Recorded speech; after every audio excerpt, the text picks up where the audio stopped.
السلام علیکم ورحمۃ اللہ وبرکاتہ۔ الحمد للہ رب العالمین والعاقبۃ للمتقین والصلاة والسلام علی سید الانبیاء والمرسلین، اما بعد فاعوذ باللہ من الشیطان الرجیم، بسم اللہ الرحمن الرحیم۔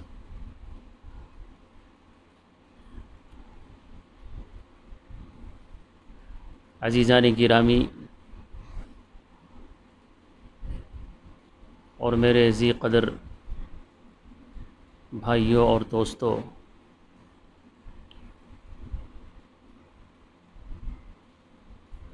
آج کی اس مجلس کا جو موضوع سخن ہے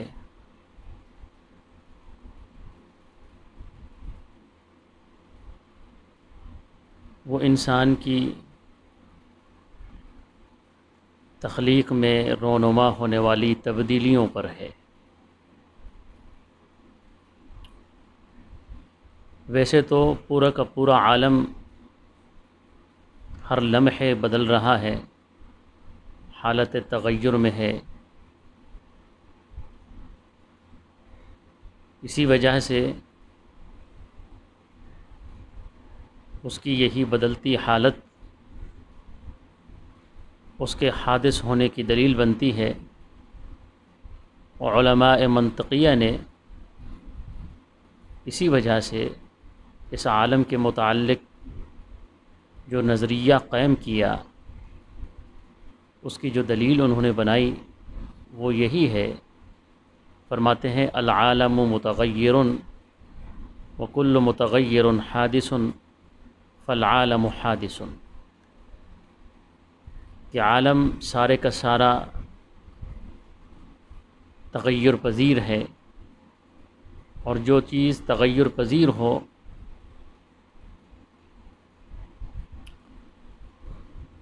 وہ حادث ہوتی ہے۔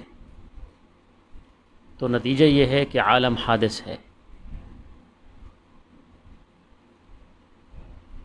تو انسان کی اپنی حالت بھی ہر لمحے بدلتی رہتی ہے۔ انسان کی سوچیں بدل جاتی ہیں وقت کے ساتھ، انسان کا مزاج بدل جاتا ہے، انسان کا رہن سہن بدل جاتا ہے، انسان کے دوست بدل جاتے ہیں، انسان کی آئیڈیل شخصیات بدل جاتی ہیں۔ وقت کے ساتھ ساتھ بڑی تبدیلیاں رونما ہوتی ہیں، انسان کی فکری سطح پر بھی، انسان کے جسمانی سطح پر بھی، اور انسان کی معاشرتی سطح پر بھی۔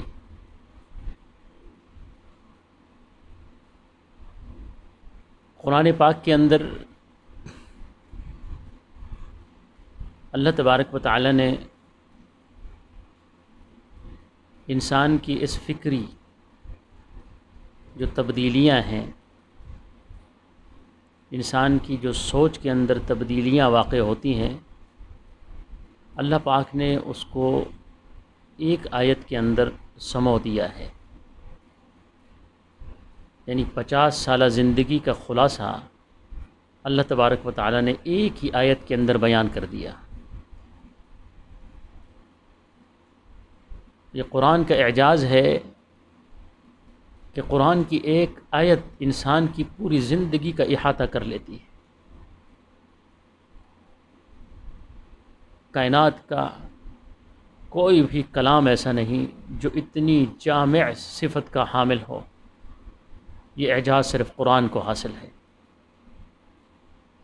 اللہ کا قرآن انسان کی اس کا ایک جملہ، اس کی ایک آیت انسان کی پوری زندگی کا احاطہ کر لیتی ہے۔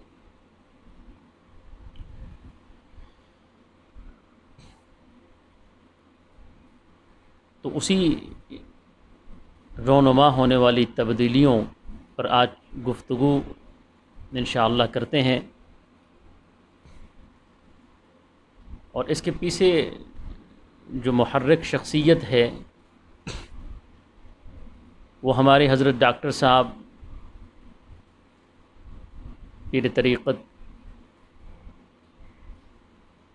حضرت شیخ ڈاکٹر خورشید احمد دامت برکاتہم عالیہ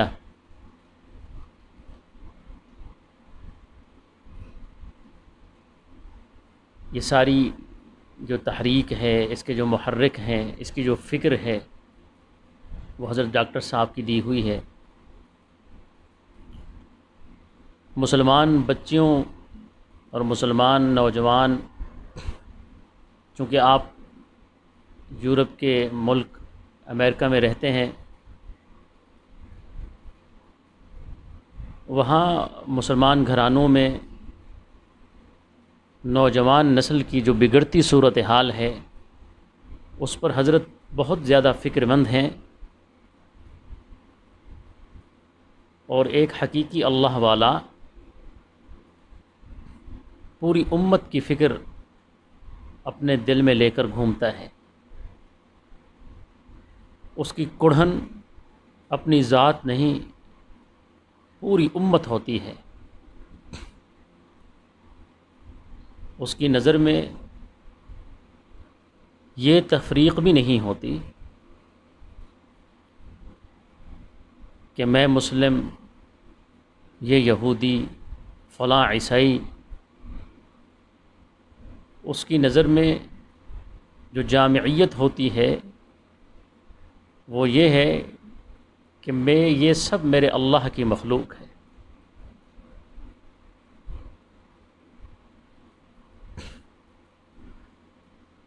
تو ایک حقیقی اللہ والے کا جو درد ہے، اس میں پوری امت کا ایک ایک فرد اس کی فکر شامل ہوتی ہے اس درد میں۔ تو حضرت نے اس موضوع پر 2-3 تحریریں لکھیں، مسلمانوں کی حالت زار پر گفتگو فرمائی۔ اللہ انہیں جزائے خیر عطا فرمائے۔ بہت عظیم کام فرما رہے ہیں، لوگوں کی اصلاح کے حوالے سے، غیر مسلمین کے ساتھ بھی ان کے مذاکرے ہوتے ہیں، اور بہت سوں کو الحمدللہ حضرت کی صحبت کی برکت سے اللہ نے ان کے دلوں میں ایمان کے چراغ کو روشن فرمایا۔ اور اسی طرح دوسرے بزرگ حضرت ڈاکٹر ذیشان صاحب دامت برکاتہم عالیہ، حضرت کی فکر بھی حضرت ڈاکٹر صاحب کی طرح حضرت بھی بڑی محنت فرما رہے ہیں۔ یورپ کے اندر مسلمانوں کو ان شخصیات کی شکل میں اللہ نے ایک نعمتیں عطا فرمائی ہیں، اللہ ان کے کاموں میں مزید برکتیں عطا فرمائے۔ تو اصل محرک یہ 2 شخصیات ہیں، تو جس پر میں یہ گفتگو کر رہا ہوں۔ تو اللہ تبارک و تعالی نے انسان کی جو نفسیاتی فکری تبدیلیاں ہیں، اس کو جس آیت مبارکہ کے اندر ارشاد فرمایا ہے، وہ آیت ہے انما الحیات الدنیا لعب ولہو وزینۃ وتفاخر بینکم وتکاثر فی المال والاولاد۔ یہ دنیا کی زندگی، یہ کھیل کود، زیب و زینت، باہمی تفاخر، مال اور اولاد کی حرص، یہ دنیاوی زندگی کا خلاصہ ہے۔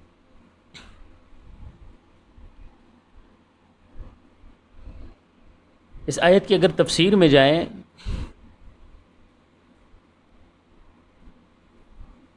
تو قرآن کی حکمت اور اللہ کے کلام کی جامعیت پر انسان رشک کرتا ہے کہ اللہ نے جو سٹیپ بائی سٹیپ یہ لعب، لہو، زیب و زینت، تفاخر، یہ تکاثر فی المال والاولاد یہ بیان فرمایا ہے، یہ انسان کی زندگی پر کیسے فٹ آتا ہے۔ ماہرین نفسیات کہتے ہیں کہ انسان کی زندگی میں جو فکری تبدیلیاں ہوتی ہیں وہ پہلی روش سے ایک نئی روش کی طرف جب قدم بڑھاتا ہے،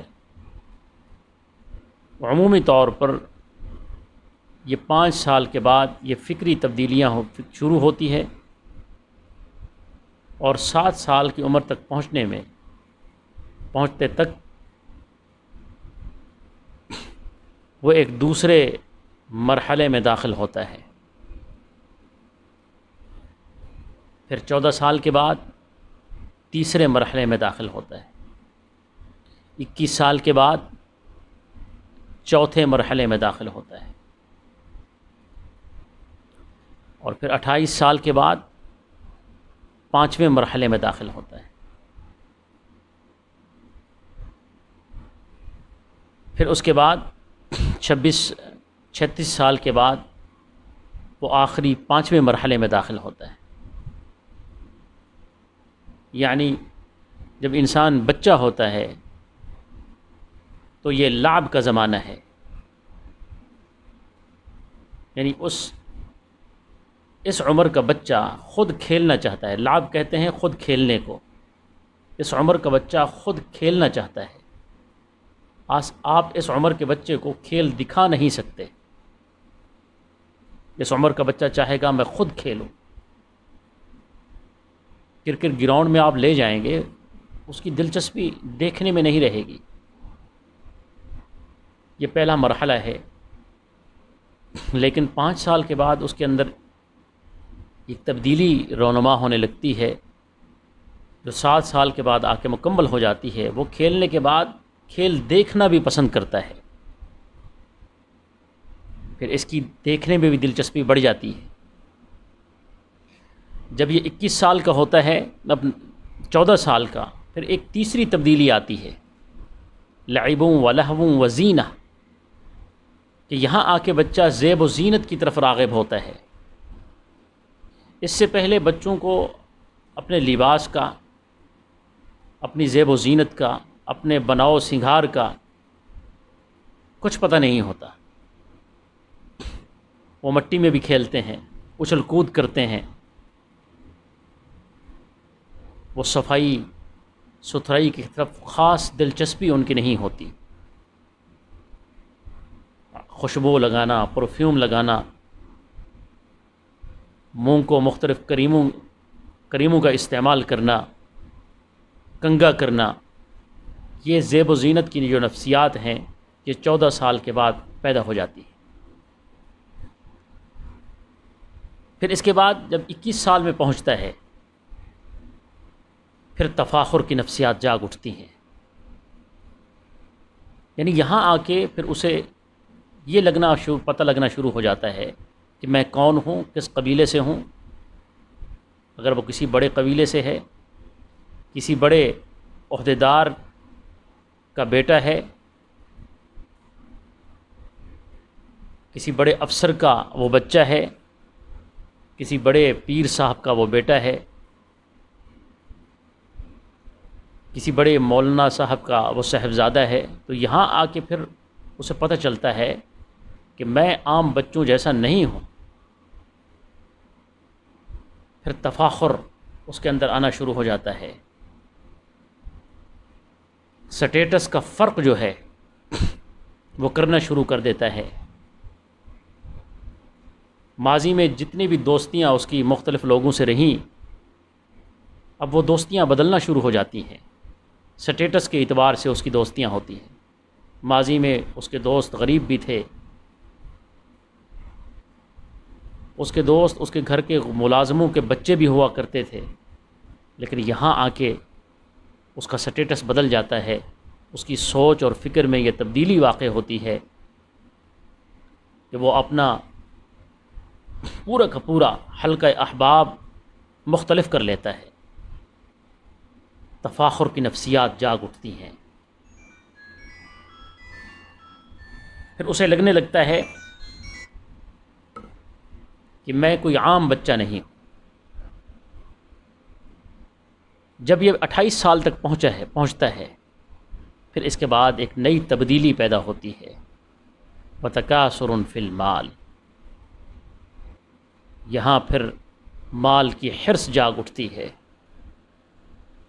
اس سے پہلے بینک بیلنس بڑھانا یہ ساری چیزیں نہیں ہوتی، لیکن یہاں اس سٹیج پر آ کر ایک نئی نفسیات جاگ اٹھتی ہیں، ایک نئی تبدیلی رونما ہوتی ہے۔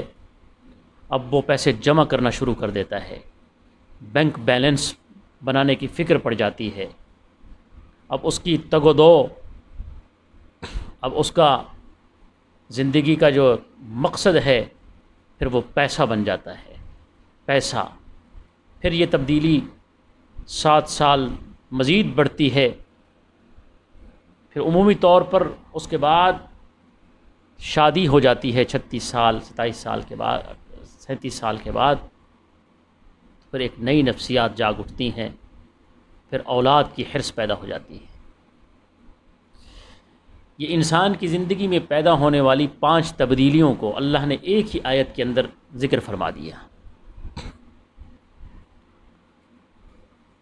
میرا جو موضوع ہے وہ پہلی 3 تبدیلیوں پر ہے، کیونکہ پہلی 3 تبدیلیاں انسان کی زندگی کا رخ متعین کرتی ہیں۔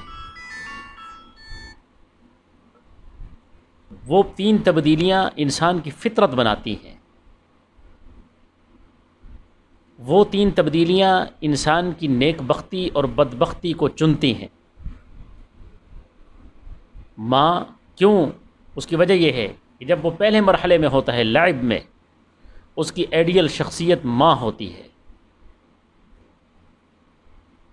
اس کی کل کائنات ماں ہوتی ہے، منوانے کی جگہ وہ ماں ہوتی ہے، وہ لاڈ اور پیار، وہ چیزوں کا منوانا، وہ اس دوران وہ سب کچھ ماں کو سمجھتا ہے، آئیڈیل شخصیت ماں ہوتی ہے۔ وہ ماں کو کاپی کرے گا۔ ماں جس کی عزت کرے گی بچے کے دل میں بھی اسی کی عزت بیٹھے گی۔ ماں نے جس کے بارے میں کہہ دیا یہ تیرا دشمن ہے، پھر وہ ساری زندگی اس کی جو تختی پر اس نے جو حرف کنندہ کیے کسی کے بارے میں یہ تیرا دشمن ہے، یہ حرف اس کی تختی سے قبر تک نہیں مٹیں گے۔ ماں نے اگر کہہ دیا خدا نہ خواستہ تیرا چاچا دشمن ہے، تیری پھپھو دشمن ہے، تیری دادی دشمن ہے، تیرا فلاں رشتہ دار تیرا دشمن ہے، پھر بچے کے ذہن سے یہ بات مرتے دم تک نہیں نکلتی۔ وہ ماں کو کاپی کرتا ہے، ماں کی سنتا ہے۔ دوسرے مرحلے میں اس کی آئیڈیل شخصیت باپ ہوتا ہے۔ جب وہ لہو کے زمانے میں ہوتا ہے پھر وہ باپ کو کاپی کرتا ہے، باپ کی سنتا ہے۔ عمومی طور پر جب والد دفتر سے گھر لوٹتا ہے، ہم بھی عمومی طور پر جب سفر سے باہر واپس آتے ہیں، اپنی ٹوپی، اپنی اینک، اپنی دستار، اپنا رومال ایک طرف رکھتے ہیں، تو چھوٹے چھوٹے بچے جو ہیں ہمارے، بچیاں بھی، وہ اٹھا کر ٹوپی اپنے سروں پر رکھنا شروع کر دیتی ہیں، اینک پہن کر یا گلاسز پہن کر بابا بننے کی کوشش کرتی ہیں، کیونکہ اس کے ذہن میں سب سے پیاری اور سب سے آئیڈیل شخصیت وہ باپ ہے۔ اب یہاں باپ کا امتحان ہے کہ وہ ایک کون سا آئیڈیل اس کے ذہن میں بٹھا رہا ہے۔ وہ باپ کی ایک ایک حرکت کو کاپی کرتے ہیں، اس کی سچائیوں کو بھی کاپی کرتے ہیں، اس کے فراڈ کو بھی کاپی کرتے ہیں، اس کے دھوکے کو بھی کاپی کرتے ہیں، اس کے جھوٹ کو بھی کاپی کرتے ہیں، یہاں تک کہ مابین اگر جھگڑے ہوں ماں باپ کے تو یہ بڑی فکر انگیز بات ہے. یہ نسل کے دل میں یہ نفرت کا وہ بیج ایسے سمجھیں کاشت ہو جاتا ہے. پھر چاہ کر بھی ماں باپ اپنی اولاد کے نظروں میں کبھی باعزت مقام نہیں پا سکتے. یعنی جن گھروں میں ماں اور باپ کے درمیان آپس میں جھگڑے ہوتے ہیں، ایک دوسرے کو ذلیل کیا جاتا ہے، گالم گلوچ ہوتی ہیں، ہمارے علاقے میں تو بہت زیادہ ہے. مرد اپنی مردانگی عورت کو دبا کر دکھانے کی کوشش کرتا ہے. وہ اپنے آپ کو مرد سمجھتا ہے ہی وہی ہے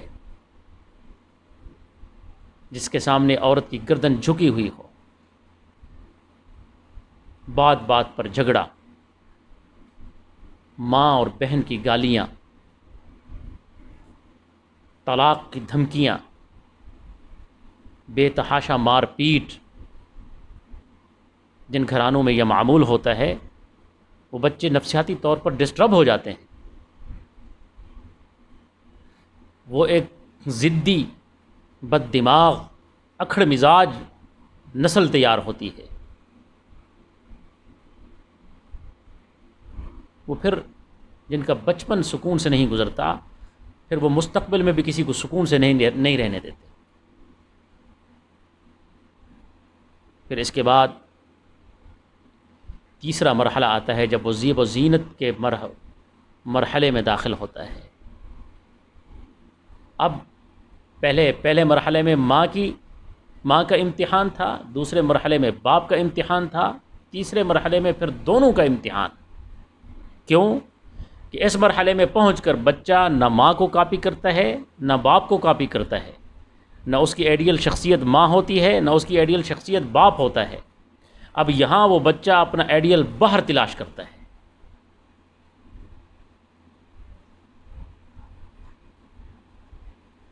اب یہ ماں باپ کے لیے امتحان ہے کہ وہ اپنے بچے کو کون سا آئیڈیل دیتے ہیں، کیونکہ وہ آئیڈیل بنائے گا.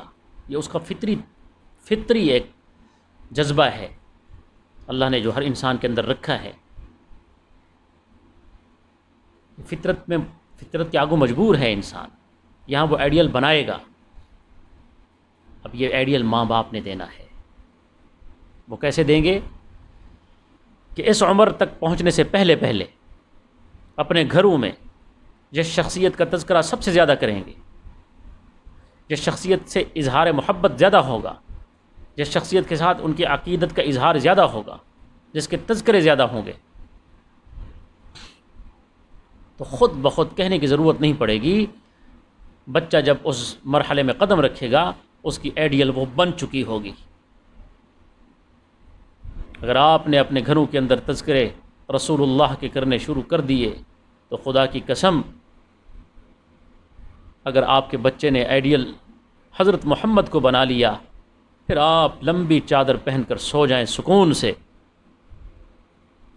اگر آپ نے اس کے دل میں اس کے لیے آئیڈیل صحابہ میں سے کسی کو بنا لیا، موجودہ بزرگوں میں سے کسی کو بنا لیا، کسی بزرگ کا تذکرہ شروع کر دیا اپنے گھر میں، اس کی تعلیمات کا تذکرہ، اس کے رہن سہن کا تذکرہ، اس کی شخصیت کا تذکرہ، اگر اس بچے نے اس کو آئیڈیل بنا لیا، پھر آپ چادر پہن کے سو جائیں. آپ نے اس کو ایک بہترین راہ پر لا کے کھڑا کر دیا ہے. اگر آپ کی یہاں اس مرحلے پر غفلت ہو گئی اور اس نے اپنی مرضی سے اپنا آئیڈیل چن لیا، اس نے اپنی مرضی سے اپنا آئیڈیل کسی گلوکار کو چن لیا، اس نے اپنی مرضی سے اپنا آئیڈیل کسی فنکار کو، اداکار کو بنا لیا، کسی گمراہ شخصیت کو بنا لیا، پھر آپ ساری زندگی سکون کی نیند سونے کے لیے ترسیں گے. یہ حقیقتیں ہیں. یہ نسلیں اچانک نہیں بگڑتی، یہ ہماری غفلتوں کے نتیجے ہوتے ہیں. ہم نے ان کی جو فطری طلب ہے اس کے مطابق ہم نے انتظامات ہی نہیں کیے ہوتے. کتنے گھر ہیں ایسے جن میں یہ سوچا جاتا ہے کہ میں نے اپنے بچے کو اب کون سی ایڈیل دینا ہے، وہ ایڈیل اپنا خود چن رہے ہیں، ان کے موبائلوں میں ان کا ایڈیل موجود ہیں، گلوکاروں کی شکل میں، اداکاروں کی شکل میں انہوں نے ایڈیل بنا لیے ہیں. اب یہ فطرت بننے کا مرحلہ 21 سال پر جا کے ختم ہوتا ہے. پھر ساری زندگی انسان اپنی ان عادتوں سے پیچھا نہیں چھڑا سکتا. تو سب سے زیادہ جو فکر ہے موجودہ دور میں وہ اس نئی نسل کی ہے. ہم جس مشینی دور میں قدم رکھ چکے ہیں، ہر انسان پیسے چھاپنے کی مشین بن گیا ہے. اس نے اپنے بچوں کو معاشرے کے رحم و کرم پر چھوڑ دیا ہے. ہم یہ سمجھتے ہیں کہ ہم نے اس بچے کو اچھے سکول میں داخلہ دلا دیا ہے، اب میں اپنے فرض سے سربدوش ہو گیا ہوں. بالکل غلط ہے. کسی بھی تعلیمی ادارے کے اندر آج تعلیم کے بعد تربیت کا انتظام موجود نہیں ہے. وہ صرف آپ کے بچے کو الف انار کی پہچان کراتے ہیں، الف اللہ کی پہچان نہیں ہو رہی. وہاں مخلوق کی پہچان کرائی جا رہی ہے، رزق کی پہچان کرائی جا رہی ہے، رازق کی پہچان نہیں ہو رہی. پھر نتیجہ یہی نکلتا ہے وہ بچہ ساری زندگی رزق کے پیچھے بھاگتا ہے. کاش کہ ہم نے اپنے بچوں کو رزق کے ساتھ ساتھ رازق کی پہچان بھی کرا دی ہوتی.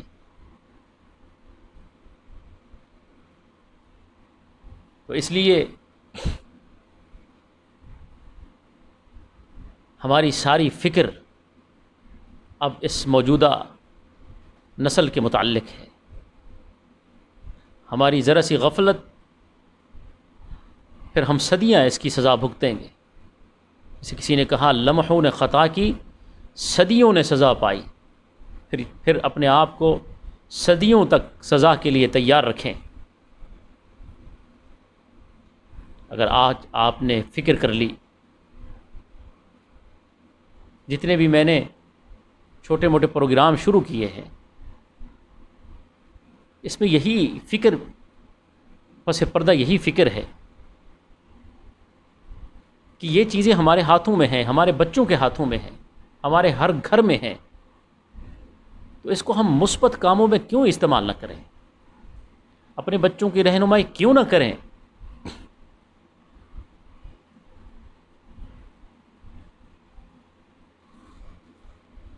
اللہ تبارک و تعالی ہمیں ان باتوں پر عمل کرنے کی توفیق عطا فرمائے. پھر میں شکر گزار ہوں اپنے ذی قدر عزیزوں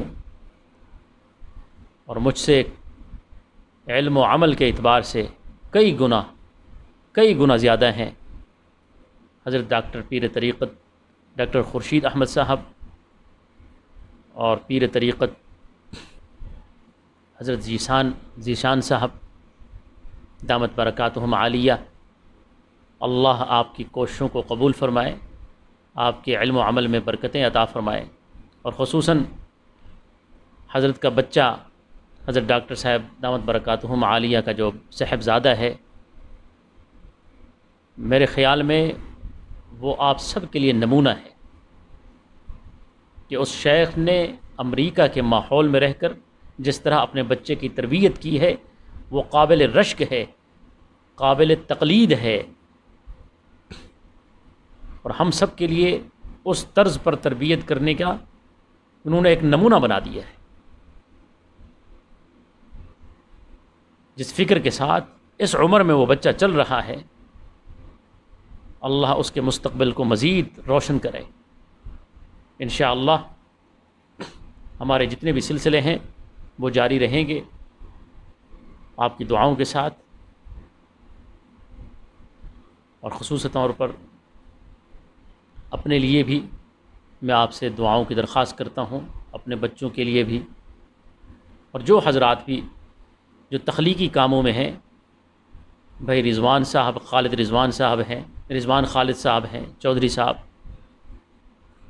الحاد کے خلاف انہوں نے جو کوششیں کی ہیں اور کر رہے ہیں، اللہ ان کی کوششوں کو مزید دن دگنی رات چگنی ترقی عطا فرمائے ان کوششوں میں، اور جو بھی لوگوں کے لیے بھلائی تقسیم کر رہے ہیں، لوگوں کے اندر ڈپریشن اور مایوسی کو دور کر رہے ہیں، میں ان سب کے لیے دعا گو ہوں کہ اللہ تبارک و تعالی ان تمام لوگوں کے کاموں میں برکتیں عطا فرمائے۔ وآخر دعوانا ان الحمد للہ رب العالمین، وصلی اللہ علی سیدنا محمد وعلی آلہ وصحبہ اجمعین، والسلام ورحمۃ اللہ وبرکاتہ۔